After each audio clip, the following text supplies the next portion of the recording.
Ni hao. I'm Chris. And I'm P. And together we are Crispy Life. Welcome back to part 2 on our China experience.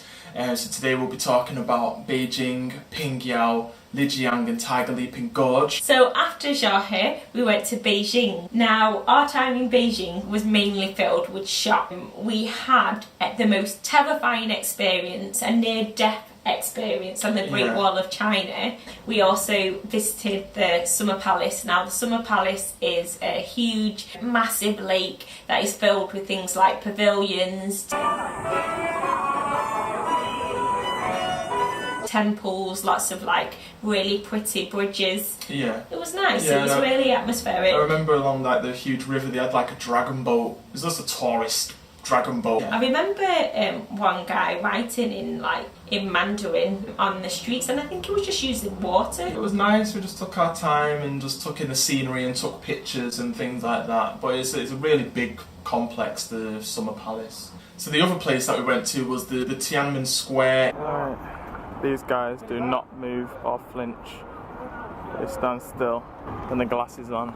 And the Tiananmen Square was huge. It was just a big open space as we walked through and took pictures. We went to the Forbidden City.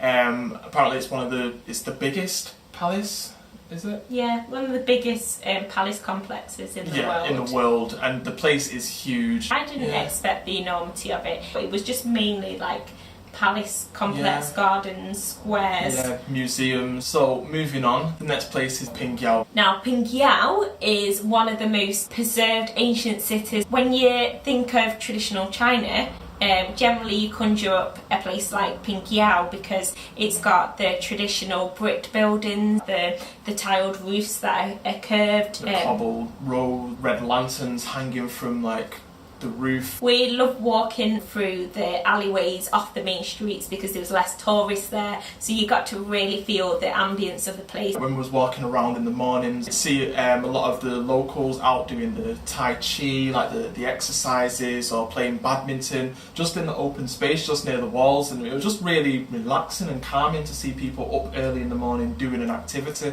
Yeah, you'd also have the groups of women. They would always gather in squares and they would do like a synchronised dance together. Like all different types of dancing, but they danced with like a really serious face. Like they weren't smiling, proper going for it. And most of them were like elderly women as well. So after Pingyao, we went to a place called Lijiang. Now Lijiang is very similar to Pingyao in terms of being very old style Chinese, bit like town kind of feel with the cobblestone roads and the old like pagoda rooftops. So it's like one of the oldest towns in China. It's about over 1,000 years old.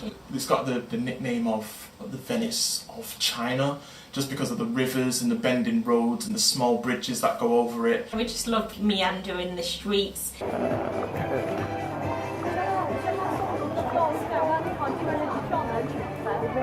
Eating the food. So this is known as baozi, which is a stuffed bun. I think this is called baba. It's vegetarian. It's like egg with dough mixed with spring onions, and I think there's just veg and spices on the inside. Maybe it's too early for Singtel. Yeah, 10 a.m. Check the skills.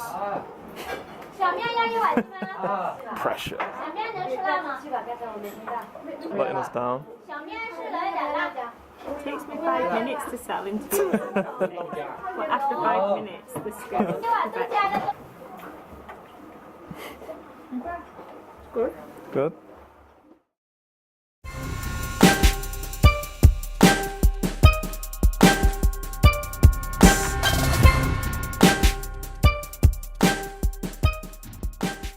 We had some of the best food here in Lijiang, really enjoyed it, and just watching local life, it was fascinating, and you could see all the different groups because they dress really differently. Like you had the women with the pointy hats, and then you had that woman with the big black square like head hat thing, the men with the cowboy hats and the checkered shirt. It's just a mix of like different styles and like the really old style culture in China, which was really intriguing. When we was there, we visited 2 places, one being the Lion Hill, to get views of the city of Pingyao, so that was quite nice. Yeah, we also visited Black Dragon Pool. Just outside the gates, we was approached by a Chinese woman, and she said she could get us in for half the price of what they're charging for. Apparently it's a secret way to go through, and she just led us through a dirt path.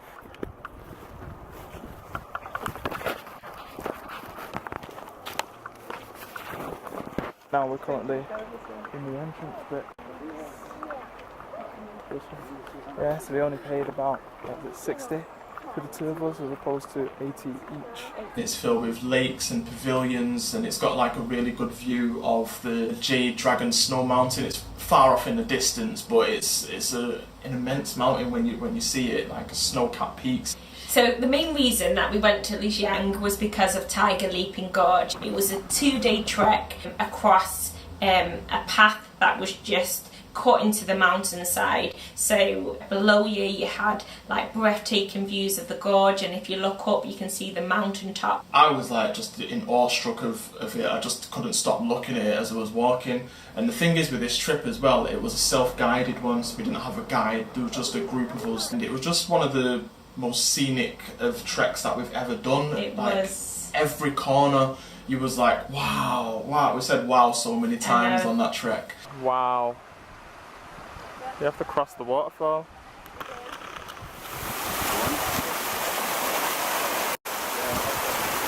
The first day of the trek was like the most hardest day, because that was a grueling uphill climb. There was one point that was known as the 28 bends, yeah, that had us like round corners just to get up this mountain, and when you thought that the bends were over, there'd be another bend. Every time you went round a bend or a corner, the scenery just kept on changing. It went from being really green to really sparse rocky areas. Areas that were like full of like boulders of rock, jagged rock formations. It was just so beautiful. The first day took us 9 hours in total, and we slept at the halfway guest house. 9 hours later, we made it. The views there were amazing. It had like a terrace where you could enjoy the backdrop of the mountains and the gorge below. In the evening, we had drinks, a meal, and chatted to the people who we'd met on the bus that we'd trekked 9 hours with to get to this point, and that was just really nice. Yeah. So day 2, it took us 2 hours to get to Tina's guest house, the starting point for a lot of travellers to actually go down to the gorge and then just trek down to the gorge.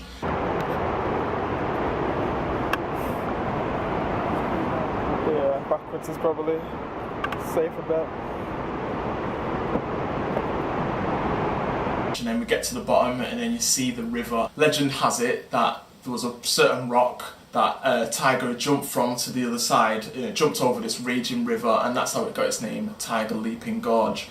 Now, when you get to the bottom, this gorge is ferocious. It really is. Like, if anybody fell in that, there's no saving you. It's like when you flush a toilet and the water's just swirling around like that, just constant. After we got across that bridge, we was on the rock, and obviously it's a popular picture taking spot, but there's just this tiny thin metal wire. It's like a thin copper wire that goes round it. That's your only protection from not falling off this rock into the water. We took lots of pictures there. Next was to make our way up the mountain. Going back up was more grueling. However, there was like a metal ladder. Yeah. It was that really you could climb, ladder. a really tall ladder to save you some of the uphill climb.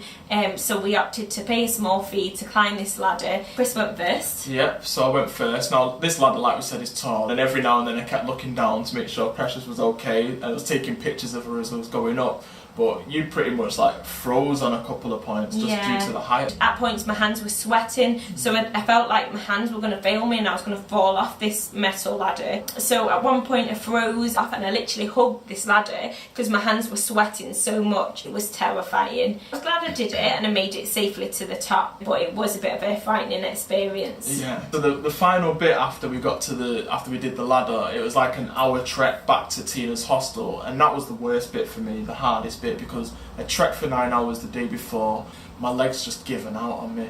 Yeah. And like Precious was like a machine sometimes. She just marched forward and just I love like trekking. she loves it. So she just marched forward and got to the top, and I just had to keep stopping. But I made it eventually to the end, and you feel a sense of achievement getting to that bit. It was one of the most challenging yet rewarding treks we've ever done, and it wasn't too dangerous. No. Like, don't get me wrong, like there was places where if you took the wrong step or if you tripped over yourself, you could have easily fell at the side of a cliff. There is long drops, like you took a wrong slip and you'd fall down, but it was nowhere near as dangerous or as scary or as frightening as the Great Wall of China experience that we had. Yeah. So that takes us to the end of our experience in China, which, like I said, was incredible. To this day, it remains one of our most favourite countries that we've ever travelled to. We hope our experience and stories have intrigued you or inspired you to want to go to China and see for yourself how amazing it is, and obviously learn from some of our mistakes